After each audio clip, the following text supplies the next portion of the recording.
yung kaibigan mo. Buddy, ako samahan mo sa aking panta. At tayo ay mag-milk tea. At saka pagkatapos kita sa Jollibee kasi birthday mo ngayon. Ikay nakabanta magsimba. Sabi mo, ayaw mo magsisimba, pag-simba na lang. Hindi na kita sasama. At kung ayaw mo, magsimba ka. Nanginayang ka sa pagkain, Jollibee, tsaka milk tea. Sabi mo, sige, sasama na lang ako. Hindi mo nakita ang demonyo. Diba? Ang dumating yung kaibigan mo may birthday. Siya ba yung demonyo? Hindi. Siya ay ginamit ng demonyo para ikaw ay masila. Hindi ka nakadalo. Ngayon, buong isang linggo, lungkot na lungkot ka. At talagang sabi mo, Lord, patawarin mo ako kasi hindi dapat dadalo ako kasi yung barkada ko, Lord Sorry po, Lord. Ang ganong senaryo, ibig sabihin, nasila ka ng kaaway. Nadali ka ng kaaway. Ngayon, paano ka makakabalik? Humingi ka ng tawad. At muli kang dumalo, muli kang maglingkod. So, ganun lang kasimple ha. Hindi siya magpapakita, ang demonyo, na nakapakalaki niya, may buntot, maitim, at puro kaliskis ang balat, mahahaba ang kuko, mahahaba ang tenga, nanlilisik ang mata. Hindi siya magpapakita ng gano'n. Ang gagamitin niya ay kapwa tao rin. Halimbawa, talagang nakabanta kang mag-Bible study o mag-cell group. Sabi mo, dadalo ka. Ginawa mo ng lahat sa bahay. Ngayon, ipapaalam pa, ako'y nakalig sa training na cell group. Puro ka ng Bible! Yeah. Pero walang alam yung nanay mo. Ginamit ka ng demonyo, sabi ng demonyo, puro pagbabible ginagawa na. Sige mo, padalitan mo. Hindi alam yun ng nanay nyo. Kaya huwag mo sasabihin sa nanay nyo na, demonyo, lumayas ko na gano'n Hindi na alam yun. Baka lalo kang hindi payagan. Wala siyang alam doon. Ngayon, ginamit lang yun ang demonyo. Ngayon, sermon. Mas madali na ako naman nag-iisa yan. Ayan.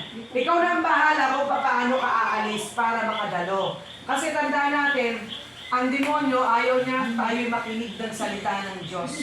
Kaya palakpakan natin ang Panginoon dahil nakarating tayo. Amen. Ibig sabihin, hindi kayo nasila ng kaaway. Diba? So ngayon, sabi nito, huwag kayong matatakot sa Kanya. Ano raw? Dapat ba tayo matakot sa demonyo? Hindi. Paano kung nakita mo ng aktual? Nakakatakot pala yan. Nagpakita sa'yo, may ganun. Pag nakita mo, alam nyo meron kaming kasamahan sa trabaho, na pag tumatawid sila sa mga ilog, sinusundan siya ng masamang espiritu. Ito'y totoo na ha, totoo. Masamang espiritu na talaga. Ngayon, alam niya yon. So, galing kami sa Angelo, 14 yata na ilog ang aming tinawid. 3:30 in the morning, 10 o'clock ng gabi kami nakadating sa Santa Ines. Ganon ka tagal ang nilakad, konti lang pahinga. Pagdating doon sa bahay na tinuluyan namin, naglinis na katawan ng mga kasamahan namin. Yung isa kong kasama, lumapit sa akin, at sabi niya, Pastor na, ako ngayon pa ng amin mo. Bakit? Kasi parang may nakatingin sa akin, may sumusunod sa akin. Wala naman ako nakikita. At nandun na kami sa isang bahay na nagpatuloy sa akin. Sabi ko, huwag kang matakot. Ipapanalangin kita at mahawalan. Di ba sabi nito, huwag kayong matatakot sa Kanya at magpakatatag kayo sa inyong pananampalataya sa Diyos. Sabi ko, maniwala ka na kaya kang tulungan ng Panginoon. Pinag-pray ko. Pagkatapos nun, parang wala nangyari. Sabi ko, wala na yun, umalis na. Maglinis ka ng katawan mo. Ayun. Kaya yun. At yun yung kasamahan namin sa trabaho na pagdating din namin sa Dinigman, ay kami doon ay may ginawa. Ay kami nang ilaw nung gabi. Di ba yung parang low tide? So, ano ba yung mga sihi? Di kami may sunod, gabing-gabi na. Kasi low tide daw. Yun na naman yung katrabaho namin, kasama namin. Gusto naman. Alam naman yung gustuhin ng mga demonyo na nanggagaling sa tubig. Yun, yung ganon. Kasi may kapatid siyang ganon. Ngayon bawal pala sa kanila yun na magpunta sa ganon yung pamilya nila. Ay nakalimutan niya. Pagbalik namin sa aming tinutulugan, bandang alas 2 o alas 12 ng gabi, mga ganon, 12 ng gabi, hanggang pataas. Abay, umuungo na bigyan na namin magising. Bagal na. Kahit anong gising namin, ay yun. Kasi tinatawag yung pangalan, tinatawag. Ayaw niya magising, at talagang grabe, naninigas siya. Sige, ginagano niya. Mapoposes siya ng demonyo. At narinig ko yun. Sabi ko, well, sabihin mo sa pangalan ng Jesus. Tapos ako rin, sabi ko, Jesus name, lumayas ka. Alam niyo, pagkasabi namin ng gano'n, na nagising siya at nawala yung masamang espiritu. Kaya totoo na may demonyo. Minsan hindi natin siya nakikita ng actual kasi espiritu rin siya. Pero minsan may gagamitin siya na tao para ikaw ay bagsak, para ikaw ay takutin, para ikaw ay panghinain ang kalooban. No, para ikaw ay gayain. Ano? Kaya sabi nito, huwag kayong matakot sa Kanya, magpakatatag kayo sa inyong pananampalataya sa Diyos. So, ano ang solusyon para tayo ay hindi matakot sa demonyo? Laging mag-pray. Manampalataya sa Diyos. Ayan, no? Sabi, magpakatatag kayo sa inyong pananampalataya sa Diyos. Sabihin natin sabay-sabay, matatag ang aking pananampalataya sa Diyos. Matatag ang aking pananampalataya sa Diyos. Ayaw kayo matatawa ka. Okay, doon na tayo sa pangalawang kalaban natin. Ayan, tingnan natin sa John chapter 16, verse 33. Pakibasa po sa Tagalog. John chapter 16, sa pangalawang kalaban natin, verse 33. Okay, meron ba kasi ng may Bible dyan? Yan, sa bandang kabataan naman. Okay, pakibasa mo nga bulso. Sa John chapter 16, verse 33, sabi ron,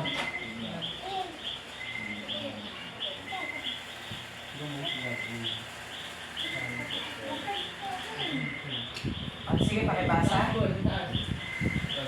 Sige. Ha? Wala? 16 verse 33. Baka nakita mo na eh. Sige. Ang mga bagay nito ay sinilita ko sa iyo upang kayo magkaroon sa aking mga kapayapaan sa libutan ay mayroon kayong mapigatan. Ngunit nakasabi nyo aking dinaig ang sanlibutan. Okay, aking dinaig ang sanlibutan. Thank you. Sabi, sinabi ko ito sa inyo upang kayo magkaroon ng kapayapaan sa pakikipagkaisa sa akin. Magdaranas kayo ng kapighatian. Ano raw madadanasan natin? Kapighatian. Pag sinabi kapag kapighatian, ano yun? Paghihirap, problema. Pwedeng problema, pwedeng kahirapan, pwedeng karamdaman. Ano, pwedeng sakit ng kalooban, nagtalo kayong mag-asawa, naghiwalay kayo. Ayan, yung mga anak ninyo, iyakan, kapighatian din yun. Kawalan ng mga pangangailangan o karamdaman. Ano po? Iyon ay bahagi ng kapighatian. Sabi, magdaranas kayo ng kapighatian sa mundong ito. Ngunit, eto, take note ha, tibayan ninyo ang inyong loob na paggumpayan ko na ang sanlibutan. So, ano yung pangalawa nating kalaban? Sanlibutan. Wala pa yung sanlibutan. No, sanlibutan o ang daigdig niya ito. Dahil sa daigdig niya ito, dito makakaranas tayo ng mga pagsubok. Andiyan na awayin ka ng kapitbahay mo. Andiyan na walan ka ng trabaho. Andiyan na nagkaroon ng karamdaman. Ano, sa daigdig na ito, kalaban natin ang mundong ito. Bakit? Paano natin sasabihin na kalaban natin ang mundong ito? Minsan, ang mundong ito ay nagiging sanhi para magkaroon ng sakit ng isang tao. Naniniwala po ba kayo doon? Yung halimbawa, napasama ka lang sa mga tropa na nag-uubo, inuubo. Pag uwi mo, iubo ka na. Okay, ang mundong ito ay talagang polluted, di ba? Halimbawa, napasama ka sa mga kaibigan talagang nagbabatak ng aluminum foil. Ano ba yon? Nagsasyabu. Ano? Tapos, sisindihan.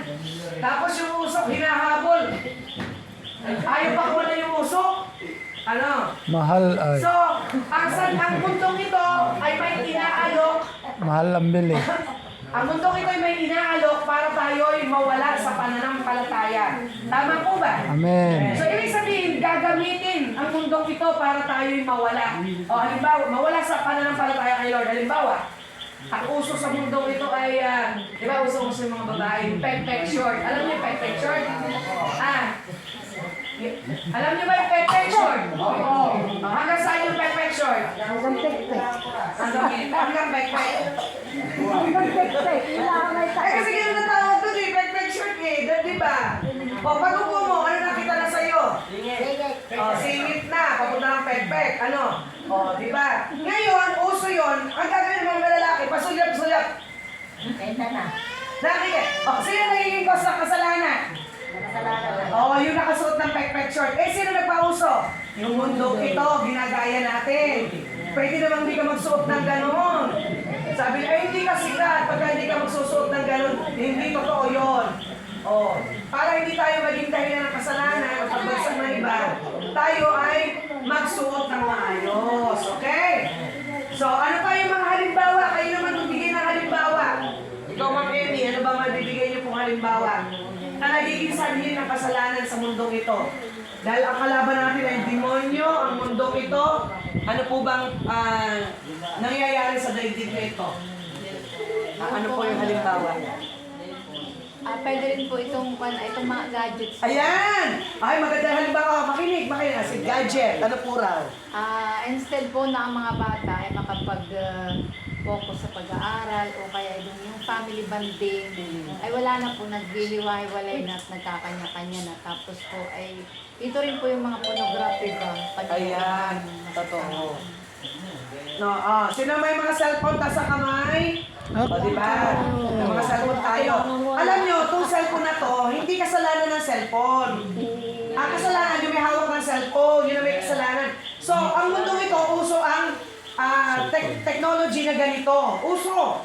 Tapos maganda sisisigay, kasalanan ng mundong iyan. Kaya ako nakakapanood ng mga hubo. Ay, ikaw naman yung nagpindot. Pinindot mo eh. Yung isang daliri mo, may gawa. Diba? Sabi mo, dinalawa-dalawa mo pa. Kaya makikita yung mga babae, may bra. Kasalanan mo. Ngayon, yun yung inaalok ng mundong ito para mapalayo ka kay Lord. Diba? So, maganda yung halimbawa ni Ma'am Emmy, maliwanag. Alam na alam din ng mga kabataan, nakakatawa sila no? Diba? Yung mga bata, mga ganyang bata, nakakapanood ng Kiss. Mga bata. Tapos biglang gagayahin. Ayun, sinampiga, nung kaklase, dahil ng halik. Akala niya okay yun. Yung pala naman ay bawal. Makulong, Kaya, ang mundong ito ay isa sa kalaban natin. Saan na tayo pupunta?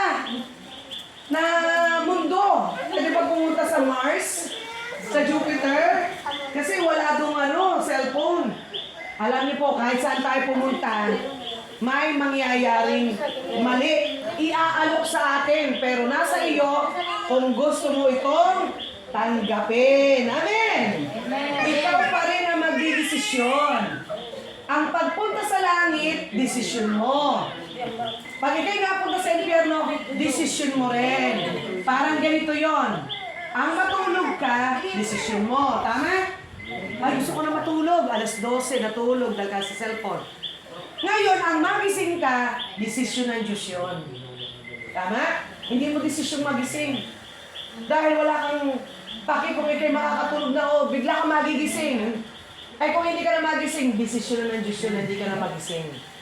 So ngayon, desisyon din natin na huwag piliin ang ginagawa ng daigdig na ito. Kahit pa may internet ka sa cellphone mo. Alam mong mali, pindutin mo, sasabihin, tak naman itong daliri na to Itong may kasalanan. It's wrong, di ba? Decision mo yon. Dahil naman yung aking kabarkada, tinuruan ako. Baigi ito, paano ba yun? Abay, maigi yung cellphone mo, may mga nakabra. Bakit o, paano ko ba makikita iyon? Yan.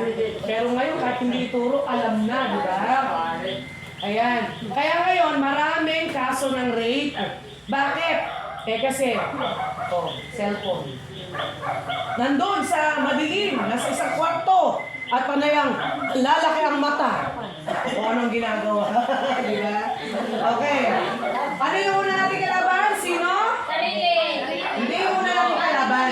Demonyo. Yan. Pangalawa? Hindi. Mundo muna. Mundo. Okay, ngayon, doon tayo sa pangatlo. Dito tayo magtatapos. O, sino yung pangatlo natin kalaban? Ang sarili natin. Tingnan natin. Galatians 5:16 to 17. Sa aklat ng Galatia. Pakibasa na po ng Emmy. Sa Galatia. Ito po yung aklat sa Biblia ng mga Gala. Ito po yung lugar Galatia. Ito po sinasabi po sa Galatia 5:16. Sinasabi ko sa inyo, ang Espiritu ang gawin ninyong patnubay sa inyong buhay at hindi kayo magiging alipin ng hiling ng laman. Ayun! Salamat po! Hindi kayo magiging alipin ng hilig ng laman. Oh, yung unang natin mga kamay. Oh, yan yung laman. Ito yung laman. Ito yung laman. Ayan. Oh, pag sinabing hilig ng laman, ano yung mga gusto natin? Di ba ayaw natin mag-pray? Ang gusto natin ay yung mag-cellphone. Yun, hilig ng laman yun. Ano? Oh, ayaw nating magbasa ng Biblia. Mas gusto natin manood. Oh, ayaw nating maglinis ng bahay. Mas gusto natin nakaupo kahit mapagilitan ka. So ayaw nating magtapos ng pag-aaral o mag-aaral mabuti. Mas gusto natin magjowa muna. Oh, di ba? May tinatablan dyan, ha? May tinatablan. Bahala lang kayo. Ayan, nabanggit ko lang yun. Oh, di ba? Ibig sabihin, yun ang hilig ng laman. Oh, ibig sabihin, linggo-linggo, naisip mo, ako ay maglalaba. Yun ang gusto ng laman mo, maglaba. Imbes na linggo, magsisimba ka. Dapat sabihin mo, sisimba muna ako, mamaya pagdating ko, maglalaba ako. Ay hindi, ako maglalaba, sa isang linggo na ako dadalo. Yun. Pag gano'n na nangyari, hilig ng laman ang tawag doon. Nakuha niyo po? O halimbawa, sabi nga mo, ikaw anak ha, magtapos ko ng pag-aaral, ikaw ko naman niligaw. Eh kaso parang crush na crush mo. Gustong gusto mo, niligawan mo na ngayon. Eh, ikaw naman ay 15 years old lang, 14 years old. Ano? Diba? So sabi mo talagang, lagi ko siya naiisip. No, parang talagang gusto ko siya lagi makita. Yan. Yan ay kabilang sa hilig ng laman. Ayan. May nakita kang babaeng gandang-ganda. No. Meron akong alam na kwento. Makinig kayo, malala yung mga lalaki, mga bata. Aba, yung isang lalaki, may dumaan sa kanyang harapan, na gandang-ganda ng babae. Aba, hindi na nakapagpigil sa sarili. Hili po ka na ng dodo. Dodo. Yan, hilig ng laman ang tawag doon. At saka yung mga panonood ng mga bold, yan. Hilig ng laman ang tawag doon. Ayan. Ayan, sabi mo sa katabi mo, hindi ikaw yun. Oh, kung siya yun, sabi mo, ayan. So yun ha. Halimbawa, ikaw ay papasok sa eskwela. Ang time mo ay alas 7. Pakinggan nyo ha. Ngayon, sabi na mo, bumangon ka na. At mag-aalas 6 na. Ikaw ay malayo pa papasok. Eh, ikaw naman. Sabi mo, sarap matulog. Ang tawag doon, hilig din ang laman. Mas gusto mong yakapin pa yung katamaran kaysa umagap gumising para ikaw ay makapasok ng maagap. Ano? So yun, kaya akala natin ang hilig lang ng laman yung mahilig sa chicks. Hindi lang yun. So halimbawa, dumaan ka sa isang tropa, nagiinuman sila. Oh, sabi, pare, tagay lang. Oh, pagdaan mo doon. Eh, ayoko. Natukso ka. O, di kahinaan mo yun. Ako dati ganun eh. Ako talaga, hindi ako umiinom ng beer dati. Noon, nung ako'y kabataan, hindi ako kayang malasing ng beer. Malalasing lang ako. Gusto ko ang iinumin ko, yung malalasing ako. Yung mga hard na inumin. Ano, yan. Kaya, nung ako nakating naman dito, dahil ako'y Christian na, pastora na ako, ay hindi ko natikman yung lambanog ninyo. Pero kung ako'y nakarating dito, na ako'y wala pa sa Panginoon, malamang ako'y mag-iinom. Di ba ako magtataka ng asawa ko ni Pastor, pag ako nagpupunta rin sa Agos-Agos, aba, one time nga, siguro, si JP pa lang ang aking anak nun eh. Aba, inalok ako. Parang sa isip ko, parang kukunin ko kasi dati nga ako mag-iinom eh. Eh naisip ko, ako nga pala Christian na, mga pala yung work, nagpastora pa ako. Monte ko na yung maisipan. Kasi tagay lang daw eh. Ay, sa pakikisama ko, at baka ako'y sabi ko, sungit naman, ayoko na ganoon. Eh naisip ko, ba hindi nga pala ako dapat uminom? Sabi ko, hindi po ako nainom. Pero sa kalooban ko, abay muntik na ako mapainom. Pag nasa mall, pag kami ni Pastor, kasama kami yan. Bawas punta kami sa Save Mall, ano, kaya sa mall. Napapadaan kami dun sa mga tindahan na napakaraming iba't ibang alak. Ganun pala dati ka mag-iinom. Ito pa sa akin ha, ito pa sa akin. Kasi kahinaan ko dati yun eh. Alam niyo, kita-kita ni Pastor, naka-stop ako doon. Tinitignan ko lahat ng totoo po yun. Siguro, yun yung naman ko. Yun. O kaya lang, isinuko ko na, kaya hanggang tingin na lang ako. Piniisip ko, ano lasa ng mga yun? Ayan, kaya, salamat sa Panginoon. Walang ibang pwedeng magbago sa atin kung hindi ang Panginoon. Amen! Amen. Ayan, palakpakan natin ang Panginoon. So, sa atin ito, ano natin yung maiiwasan? Mamuhay kayo ng ayon sa nais ng banal na spirito. O, diba? Anong nais ng banal na spirito? Pagpipigil sa sarili. Tama? O, diba? Tumingin ako ng alak, pero napigil ko yung sarili ko. Ano, dati nga, nung araw, magsusugal pa ako eh. Sino rito yung nakakapagsugal? Naku, sabi ko nga sa iyo, may nagsusugal oh. Magsusugal ako, pero yun, hindi ako umuwi ng bahay. Nung namatay yung magulang ng teacher namin, magdamag, nakipagsugal lang ako. Oh, sino nakaranas magsugal? Taas ang kamay. Oh, nagsugal ako. Di ako susugal. Ay naman nanalo ako pag nagsusugal. Oh, kaya napakarami kong kasalanang nagawa sa harapan ng Panginoon. At dahan-dahan yon ay tinulungan ako ng Banal na Espiritu magpigil sa sarili. Noong araw, grabe rin, napaka-party goer din namin. Basta may mga party, lalo na pagka yung bakasyon, hindi kami nawawala sa sayawan. Dito naman ay mayuhan. Tama po ba? Kami magkakapatid, talagang kami sikat sa sayawan at kami magagaling sumayaw. Pero alam nyo, nung kami nakakilala sa Panginoon, kay Lord na kami sumasayaw. Amen! Amen! Ayan. Pili ng Panginoon. So, ibig sabihin, para natin maiwasan to, mamuhay tayo ng ayon sa nais ng Banal na Espiritu. Manalangin ka na tulungan ka ng Panginoon na magpigil sa sarili. Kontrolin mo yung sarili mo. Kung ikaw ay magagalitin, manalangin ka ng pag-ibig. Kung ikaw ay masamain ang loob, manalangin ka ng pag-ibig. Oh, manalangin ka ng pasensya pagka may mga makukulit. Lord, bigyan mo ako ng pasensya sa aking mga anak. Dahil talaga ako'y lagi nagagalit sa aking mga anak. Yan, pwedeng gawin ninyo yun. Pasensya. Kaya alam nyo na kung sino kalaban natin. Amen! O, sabihin niya, sino kalaban natin? Diablo! O, Diablo, sino pa? Mundo. Ito at? Sarili. Tandaan nyo, tatlo ang ating kalaban.